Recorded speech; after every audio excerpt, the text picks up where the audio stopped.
Эмнэлгийн аллага 1-р хэсэг.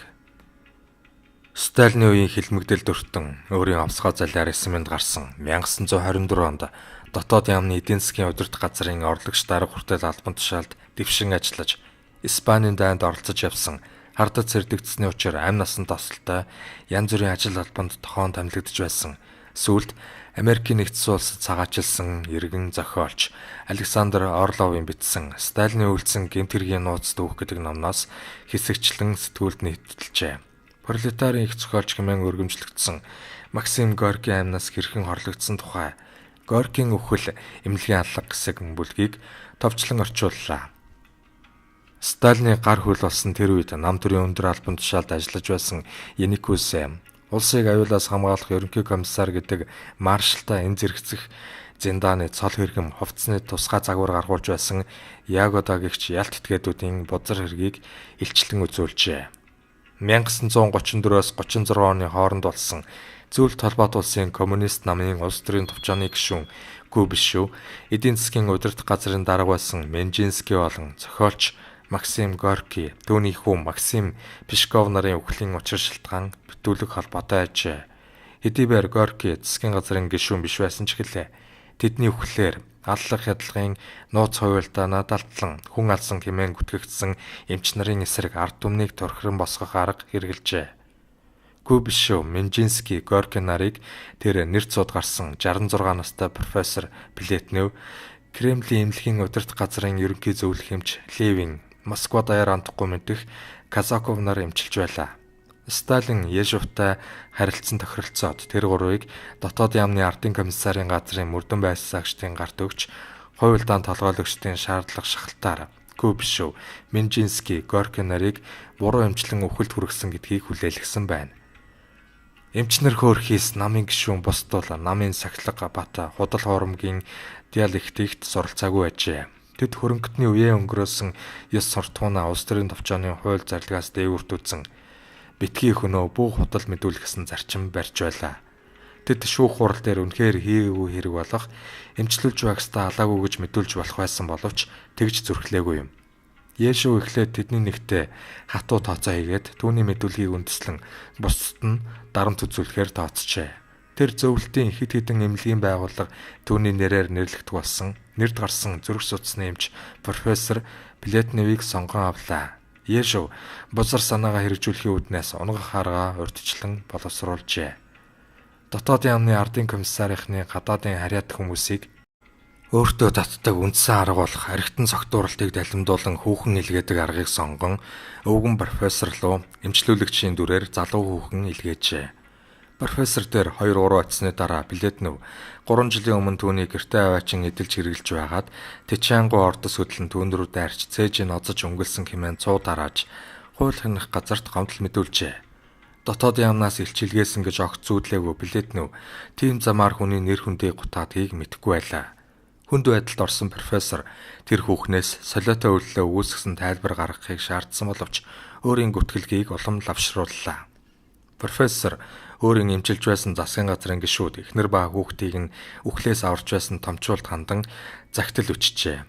Тэр тэднээс үнэн мөнийг сэргээж өгөхийг хичээнгүйлэн гуйлаа. Цаадуул нь үл хэрэгсэв. Энэ үед дотоод яамны тамлан зоогчид өвгөн профессор хэрхэн туршилтын туулаа болон хувирч байгаа гонигт үзэгдлийг чимээгүй ажиглаж байлаа. Хэрэг шүүхэд шилжиж дотоод яамны нэгэн ахмад зүтгэлтэн шүүх хурлыг даргалжээ. Шүүх хурал дээр Плетнев өөрийн бурууг нотолж тасралтгүй 40 жил эрүүл энхийн манаанд үнэт зүтгэлснэ шинжлэх ухаанд оруулсан өөрийн хувь нэмрийг тайлбарлалаа. Түүний хэлснийг хинч доосонгүй. Шүүх түүнийг буруутган олон жилийн хорих ялзаажээ. Зөвлөлтийн хэвлэл иймэрхүү зүйлийг урд өмнө нь огт хэрэгсдэггүй мөртлөө садист Плетневт онцгой анхаарал тавин шууглаа. 1937 оны 6 дугаар сарын турш хэвлэлд бараг өдөр бүр янз бүрийн хотын эмнэлгийн байгууллагуудаас зөвлөлтийн эмнэлгийн нэр төрийг гутаасан Плетневийг буруутгасан эсэргүүцэл мэдэгдэл гарч байлаа. Бүхнийг дийлэгч дотоод яамны ивэлд багтсан түүний ойр дотны нөхөд эрхэм шавнар ихэнх мэдэгдлийг бичсэн юм. Плетнев гацаанд орж гүйцжээ. Сэтгэл санаа нь хямарч нэр хүндгүй болсон түүнийг бүр мөсөн унгаах зорилгоор хүнээ алдсан мөрдөн байцаагчдын гарт шилжүүлжээ. профессор Плетневээс гадна Левин, Казаков нарыг баривчилжээ.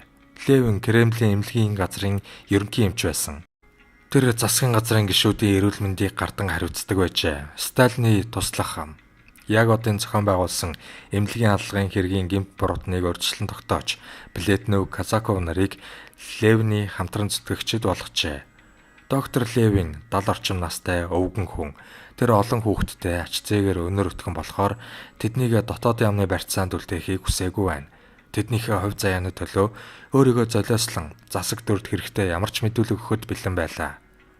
Кремлийн ерөнхий эмчийн Ямбаны тохилог суудалд санаархсан түүний мэргэжил нэгтээ өрсөлдөгч нөхөд олон байсныг хэлхэн зүйтэй. Тэр улс төрийн товчооны гишүүд тэдний авгаа хүүхэд Сталинг өөрийг нь тэр бүхэл амнаасаа илүү хайртай ганц охин Светланаг нь эмчилж байсан юм. Түүнийг термийн хүлд буудаа болоод байхад гар сунгах хүн олдсонгүй. Казаковд ч гэсэн нөлөө бүхий олон эмчлүүлэгсэд байсан боловч тусыг эс үзүүлв. Сталин Ежов хоёр зэрэгцэн суугаад Ягодыг ханы занаас сонсч байсан хэмээх домог үнэн товирон Ягодоо эмч нарыг нэг нэгээр нь өрөөндөө дуудан авчирч Кубишев, Минжинский, Горький нарын сод хүмүүсийг буруу эмчлэн хороосон үнэн гэсэн мэдүүлгийг даралт шахалт үзүүлэн сүрдүүлсээр гаргуулжээ.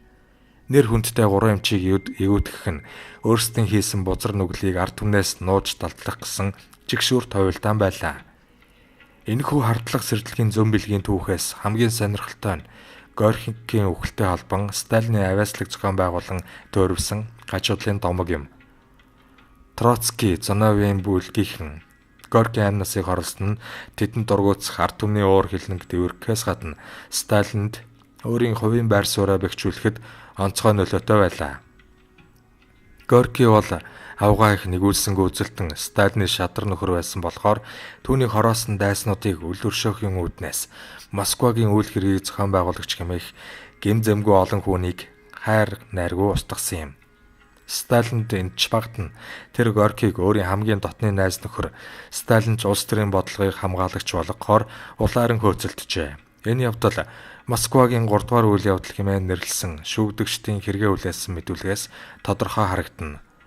Хойволтон сөлбөлдөгчдөд яагаад Горькийн өхөл чухал болсон тухай Ягодын үгийг тулгалтаар дамжуулан хэлсэн Левиний мэдүүлэгт Алексей Максимович бол намын дээд удирдлагад их ойрхон хүн улс орны хэмжээнд баримталж байгаа улс төрийн бодлогыг талархдаг Йосеф Сталинтай дотн түүнд үнэнч гэжээ. Энэхүү тухайн хэрэгт онц нөлөөгүй мэт бат найрамдал шүүх хурал дээр шүүгдэгч, өмгөөлөгч, хууль хянагчийн амнаас байнга сонсогдож байлаа. 2 жил үргэлжилсэн нийтийн аллах хэтлагын дараа тийм ч өндөр биш болсон нэр төрөө Сталин ингэж эс хамгаалвас бүр мөсөн уналтанд орох байлаа. Ард түмний нүдэн дээр Сталин өөрийнхөө үннүүр царайг таниулж их орныхоо шилдэг хөвгүүдийн цусаар гараа угаасан харгас яргачин болохоо харуулад байлаа. Нүглээ ойлгосон тэр Горькийн суу их алдраар өөрийгөө өнгөлөн даллахыг яран Горький түүний дотны найз байсан улс төрийн бодлогыг нь дэмжин сайшаагч байсан мэтэр ойлгуулахыг оролдлоо. Хувьсгалын өмнөх Оросод Горький хаант засгийг зоригтой эсэргүүцэгчид дардлаас ангижрахын төлөө хөдөлгөөнийг дэмждэг байлаа.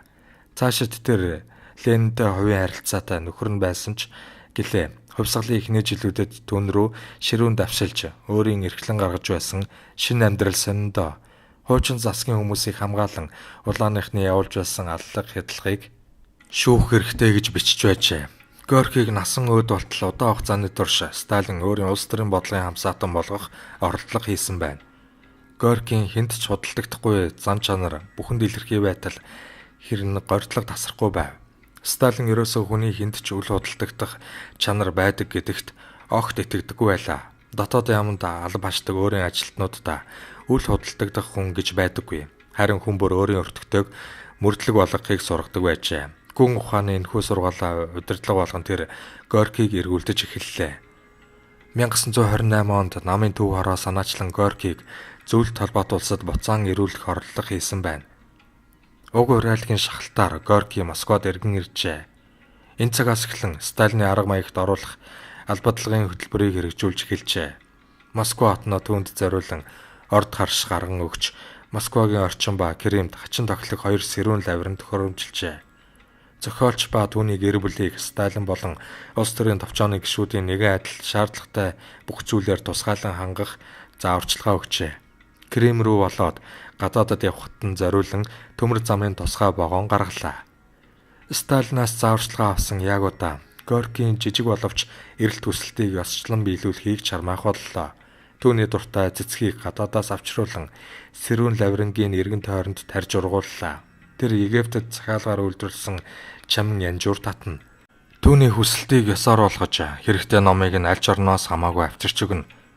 Горки бол төрөлхийн даруу аяс намуу хүн болохоор түүний эргэн тойронд буй болсон элдв хэнцэрлийг эсдэвчин дургуутсахад Максим Горки та манай оронд ганцхан шүүдэ хэмээн мохооно. Түүнд амлснаа биелүүлж жил бүр 1929-оос 33 онуудад Итали нутагт намар өвөл өнгөрөх боломж олгожээ. Энэ айлчлалын үед түүний эрүүл мэндийг хамгаалах зорилгоор 2 эмч дагалдуулдаг байлаа. Горкийн ахуй амьдралд анхаарал халамж тавихын ялдамд Сталин Ягодад дахин хүмүүжүүлэх үүрэг тавьсан байна. Өвгөн зохиолчид Сталин жинхэнэ социализмыг байгуулж байна. Тэр ард түмний аж амьдралын түвшинг дээшлүүлэхийн төлөө бүхнийг хийж байна. Тийм бололцоо түүний гарт байна гэж ойлгуулах хэрэгтэй байсан юм. Горкиг Москвад ирсэн анхны өдрөөс эхлээд Ягода ард түмтэй чөлөөтэй харьцах бодит болцоог хаажээ. Тэр ард түмний амьдралыг янз бүрийн үйлдвэрийн ажилчид Москвагийн дүүргийн тусгайлан үзүүлэхэд бэлтгэсэн үлгэрч хамтралын хөдөлмөрчтэй байсан баяр ёслолын чанартай уулзалт цуглаанаар судлах боллоо. Энэ уулзалтыг мөн л дотоод яамны ардын комиссариатаас зохион байгуулна. Горкиг уулзалт хийхээр үйлдвэр дээр ирэхэд цуглархсад урай лоозон болон огтно.